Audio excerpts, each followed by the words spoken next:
और एक तरफ जहां यात्रा लगातार बाबा बागेश्वर की चल रही है, दूसरी ओर संभल मामले पर भी उनका बयान सामने आ चुका है। वैभव लगातार हमारे साथ ग्राउंड जीरो से जुड़े हुए हैं। वैभव, यहां पर बागेश्वर धाम के पीठाधीश्वर का भी बयान अब सामने आ चुका है। दूसरी ओर तौकीर रजा की बात करें तो उन्हें हिरासत में पुलिस ने ले लिया है। क्या अपडेट आपके पास? देखिए, बिल्कुल प्रगति, हम इस वक्त उसी थाने के ठीक बाहर मौजूद हैं जहां पर तौकीर रजा को फिलहाल डिटेन करके रखा गया है। अब से तकरीबन 15 मिनट पहले इसी जगह पर तौकीर रजा को रोका गया और थाना सीबीगंज में ही तौकीर रजा को फिलहाल जो है वो डिटेन किया गया है, क्योंकि तौकीर रजा संभल जाना चाहते थे और संभल के अंदर उस वक्त क्या स्थितियां हैं ये किसी से नहीं छिपी हैं। शासन प्रशासन पहले ही ये तय कर चुका है कि 30 तारीख से पहले किसी भी ऐसे शख्स का प्रवेश संभल के अंदर नहीं होने दिया जाएगा जिससे सांप्रदायिक सौहार्द जो है वो खराब हो। और यही वजह है कि तौकीर रजा को सीबीगंज थाने के ठीक बाहर यहां पर फोर्स रोकती है और अब तौकीर रजा को यहां पर डिटेन करके फिलहाल इसी थाने के अंदर रखा गया है। तौकीर रजा जब यहां से बाहर निकलेंगे तब वो क्या कुछ कहते हुए नजर आएंगे ये हम सबसे पहले आपको जरूर सुनाएंगे, लेकिन फिलहाल बड़ी खबर यही है कि तौकीर रजा को सीबीगंज थाने में डिटेन किया गया है। एक तरफ संभल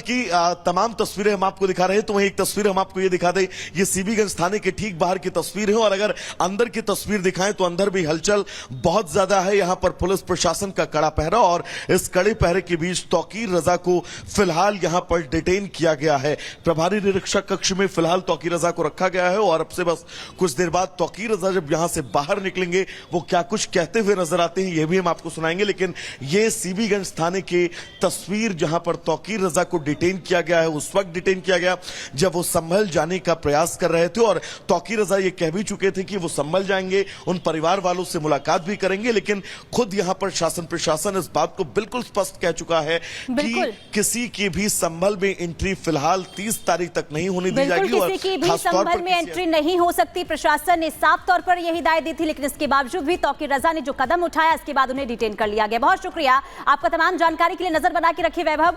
और आपको बता दें कि जिस तरीके से संभल को लेकर संग्राम देखने को मिल रहा है, इसी बीच तौकीर रजा को हिरासत में ले लिया गया है। और इसी से जुड़ी अगली खबर क्या सामने आ रही है, रुक कर लेते हैं श्वेता का।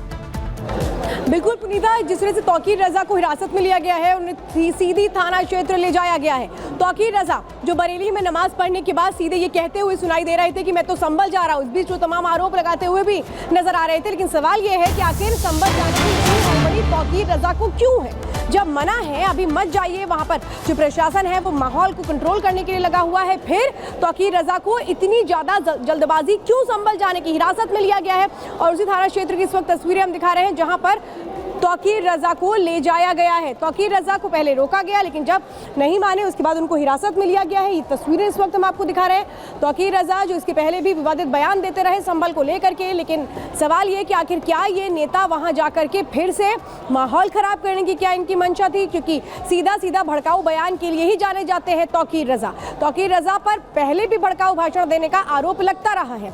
अब संभल जाकर के क्या जताना चाहते हैं? इस बीच बहुत बड़े आरोप भी लगा दिए गए। वो आरोप लगा रहे हैं कि जो सर्वे है वो एक तरह से बिना इजाजत के चल रहा था, यानी कोर्ट पर भी वो आरोप लगाते हुए सुनाई दे रहे हैं। लेकिन तौकीर रजा की मंशा पर हमेशा सवाल उठते रहे हैं। अब संभल जाकर के क्या जताना और बताना चाह रहे थे, और इसीलिए अहम सवाल है कि आखिर तौकीर रजा क्या अब सिंपैथी गेन करने की कोशिश कर रहे हैं? अगली खबर के लिए रुक करेंगे प्रगति का। और चलिए आगे बढ़ते हैं। इस बीच वाराणसी से बड़ी खबर सामने आ रही है और खबर यह है कि उदय प्रताप कॉलेज पर वक्फ ने दावा ठोक दिया है। और आपको बता दें कि इसी बीच आज जुमे की नमाज भी कॉलेज में पढ़ी गई है। तो वाराणसी से खबर आपको बता रहे हैं जहां उदय प्रताप कॉलेज पर वक्फ ने दावा ठोक दिया है और दावों के ही बीच कॉलेज में आज जुमे की नमाज पढ़ी गई। छात्रों ने नमाजियों पर आरोप लगाए हैं, वक्फ बोर्ड पर लगाए ताकत नुमाइश का आरोप। देखिए एक बार फिर से, यानी कि ये कोई नया मामला नहीं है, ये काफी पुराना मामला है। जब प्रताप कॉलेज पर दावा ठोका गया था वक्फ की तरफ से और ये कहा गया था कि संपत्ति हमारी है, और इसे लेकर कॉलेज ने जवाब भी दिया था। और आज एक बार फिर से दावा वक्फ की तरफ से ठोका गया है। इस पूरे मामले को लेकर छात्र क्या कह रहे हैं वो सुनवाते हैं। हमारी मांग ये है कि ये जो मजार को ये मस्जिद का रूप दे रहे हैं लोग, और वक्फ बोर्ड इस पे अपना अधिकार बता रहा है कि हमारा ये ज़मीन है, ऐसा इनका कुछ नहीं है। शुरू में ये लोग 2-4 लोग आए, फिर माननीय अखिलेश यादव की सरकार में यहाँ फोर्स लगा के नमाज़ पढ़ाने का काम किया गया और माननीय मुख्यमंत्री जी के आने के बाद ये लोग अपना ये सब काम शुरू कर दिए और वक्फ बोर्ड कह रही है कि हमारी ज़मीन, तो ऐसा इनका कुछ नहीं है। नहीं, ये नॉर्मल सुरक्षा व्यवस्था की रखी है इसमें, नमाज को लेकर के कोई संवेदनशील नहीं है इसमें। आज बताया जा रहा है कुछ ज्यादा नमाजी आ गए, तो क्या लगता है कि नॉर्मल क्या हालात है इसमें? पुलिस हालात क्या सर बोला, क्या पता चला था सर यहाँ पर क्या बताएंगे। और अब खबर वाराणसी से आ रही है, जहां पर ये बताया जा रहा है कि उदय प्रताप कॉलेज पर कैसे वक्फ ने मनमानी करने की कोशिश की है। वहां की जमीन पर अपना कब्जा दिखाने की कोशिश की गई है वक्फ की ओर से, और अब एक्शन इस पर आगे क्या होता है उसका इंतजार रहेगा। एक रिपोर्ट दिखाते हैं।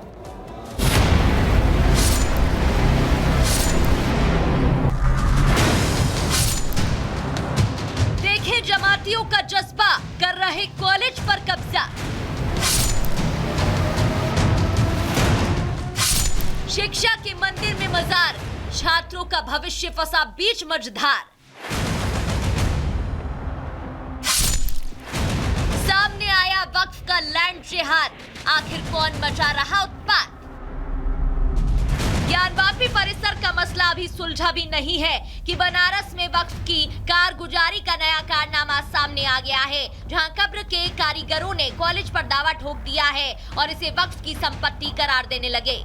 वक्फ बोर्ड की लैंड जिहाद वाली इस नई साजिश का खुलासा हुआ तो मामला वाराणसी के उदय प्रताप कॉलेज का निकला। 100 एकड़ में फैला है कॉलेज कैंपस, जिस पर सुन्नी वक्फ बोर्ड ने अपना दावा किया। वक्फ ने 2018 में कॉलेज को दिया था नोटिस, कॉलेज प्रशासन ने दिया नोटिस का जवाब। कौम ने चोरी छिपे शुरू किया निर्माण काम, कॉलेज में कब्र पर निर्माण का हुआ विरोध और देखते ही देखते शिक्षा के मंदिर में बनी मजार ने नफरत की दीवार खड़ी कर दी। हालांकि गनीमत रही कि समय रहते प्रशासन ने अवैध निर्माण की कार्रवाई पर रोक लगा दिया, नहीं तो कोई बड़ा हादसा होते देर नहीं लगती। सुन्नी वक्फ बोर्ड ने उदय प्रताप कॉलेज वाराणसी को 6 दिसंबर 2018 को जो यहाँ पे एक मजार और मस्जिद है यूपी कॉलेज परिसर में, उस संबंध में उसकी जमीन के संदर्भ में एक नोटिस भेजा था कि क्यों न जो है इसको यूपी सुन्नी सेंट्रल वक्फ बोर्ड में पंजीकृत कर लिया जाए। ये लोग निर्माण कार्य कराना चाहते थे मस्जिद में और उसको आगे बढ़ाना चाहते थे, उस पर हम लोगों ने रोक लगाया। थाना अध्यक्ष शिवपुर को हमने सूचित किया, इनके पास कोई भी दस्तावेज मस्जिद के संबंध में नहीं है। एक तरफ जहां वक्फ की मनमानी पर लगाम लगाने संसद में वक्फ संशोधन बिल पर बनी जेपीसी पर बहस छिड़ी है, तो दूसरी तरफ लगातार वक्फ की कारगुजारी के कारनामे जारी हैं। जहां एक तरफ वक्फ बिल का विरोध हो रहा है तो दूसरी तरफ वक्फ बेवजह कब्जे पर आमादा है, जिस पर वोट बैंक की राजनीति हावी होती नजर आ रही है। वक्फ बोर्ड को लेकर के हम तमाम विपक्षी दल इंडिया अलायंस के लोग एकजुट हैं। ललन सिंह जी ने वक्फ बोर्ड का खुल करके जो है समर्थन किया पार्लियामेंट में, और इतना बड़ा मसला है मुख्यमंत्री एकदम चुप्पी साध रखे। अभी भी वक्त है नीतीश कुमार जी के पास, किसी भी कीमत पे इस बिल का आप समर्थन मत कीजिए। स्पीकर साहब ने हम लोगों को एश्योर किया था, हम लोगों को भरोसा दिलाया था कि हम इसका टाइम एक्सटेंड करेंगे, नंबर 1। दूसरा, उन्होंने कहा था 15 दिन में एक बार मीटिंग होगी, नंबर 2। और इन सारी बातों को दरकिनार करके आप कह रहे हैं कि नहीं हमारी रिपोर्ट तैयार है, हम प्रस्तुत कर देंगे। अब ये कहीं कि वक्फ बिल का विरोध करने वालों को वक्फ की बाजीगीर नहीं पता या वो जानकर भी अनजान बने बैठे हैं, मगर कॉलेज की जमीन पर अपना दावा ठोक वक्फ ने अपनी जिहादी मानसिकता का खेल शुरू कर दिया है। Bureau report, Republic Bharat.